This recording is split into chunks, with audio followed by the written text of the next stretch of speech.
দেখো এই প্রশ্নটা আসছে দিনাজপুর বোর্ড 2024 সালে। দেওয়া আছে M একটি যৌগে কার্বন 40%, হাইড্রোজেন 6.67% এবং অক্সিজেন বিদ্যমান। যৌগটির আণবিক ভর 180। M যৌগটির আণবিক সংকেত নির্ণয় করতে হবে। তাহলে দেখো দেওয়া আছে কার্বন 40%, হাইড্রোজেন 6.67%। এখন দেখো অক্সিজেনের পরিমাণ এখানে দেওয়া নেই, যেহেতু শতকরা পরিমাণ বের করতে বলছে ওই জন্য আমরা 100 থেকে বিয়োগ দিব। এই দুইটা যোগ দিলাম 40% প্লাস 6.67%। এখন 100 থেকে এটা বিয়োগ করলে আমার আসে 53.33%। এখন দেখো লিখবা, আমরা কি জানি প্রত্যেক মোলের শতকরা পরিমাণকে নিজ নিজ পারমাণবিক ভর দ্বারা ভাগ করে পাই। তাহলে কার্বন দেওয়া আছে 40%, এখন এর পারমাণবিক ভর হচ্ছে 12, তাহলে ভাগ করে আমরা পাই 3.33। হাইড্রোজেন দেওয়া আছে 6.67 বাই হচ্ছে 1, তাহলে পাই 6.67। এবং দেওয়া আছে অক্সিজেন, অক্সিজেন কত দেওয়া আছে 53.33। অক্সিজেনের পারমাণবিক ভর হচ্ছে 16, তাহলে ভাগ করে আমরা পাই 3.33। এখন দেখো আমরা যে পরিমাণটা পাইলাম, এখন এখানকার যে সর্বনিম্ন যে মানটা দেওয়া আছে এই সর্বনিম্ন মানটা দিয়ে আমরা হচ্ছে প্রত্যেক মোলে কি যে প্রাপ্ত ভাগফলকে এই যে 3.33 দ্বারা ভাগ করব। দেখো কার্বনের আমরা মান কত পাইলাম 3.33। এখন আমরা কি প্রাপ্ত ভাগফলকে সর্বনিম্ন ভাগফল দ্বারা ভাগ করে পাই 3.33 ইকুয়াল হচ্ছে 1।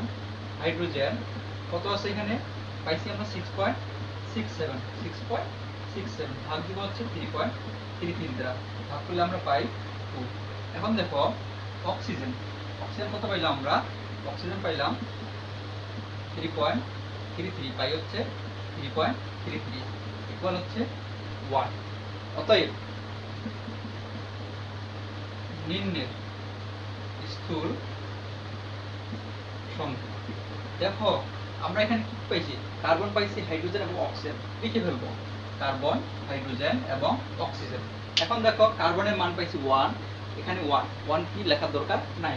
হাইড্রোজেনের মান কত পাইছি 2, আর অক্সিজেন হচ্ছে 1। এটি হচ্ছে নিম্নের স্থূল সংকেত।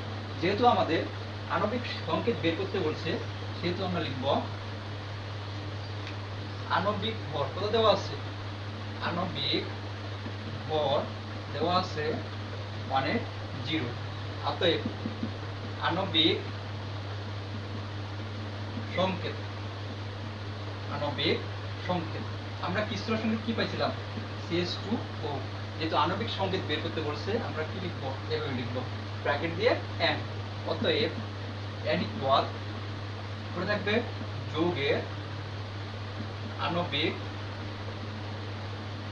ভর, যৌগের আণবিক ভর তাই হচ্ছে যৌগের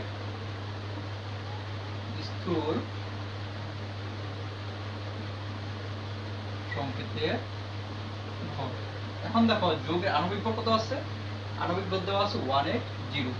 যৌগের স্থূল সংকেত, স্থূল সংকেত কি দেওয়া ছিল C, কার্বন কত 12 আছে 180।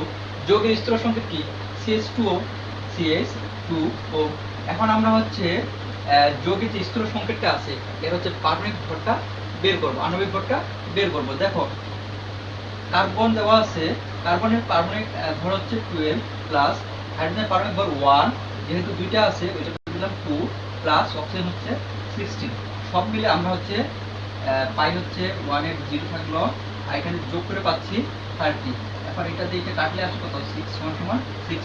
অতএব যৌগের আণবিক সংকেত CH2O, এর মান আমরা কি বসাইলাম 6 বসাইলাম। এখন দাও এই 6 দ্বারা এটাকে গুণ করো, C এর সাথে 6 গুণ করলে আসে কত C6, H এর সাথে 6 গুণ করলে আসে 12 ও 6। এটা হচ্ছে নিম্নের স্থূল আণবিক সংকেত, এটা হচ্ছে যৌগের আণবিক সংকেত।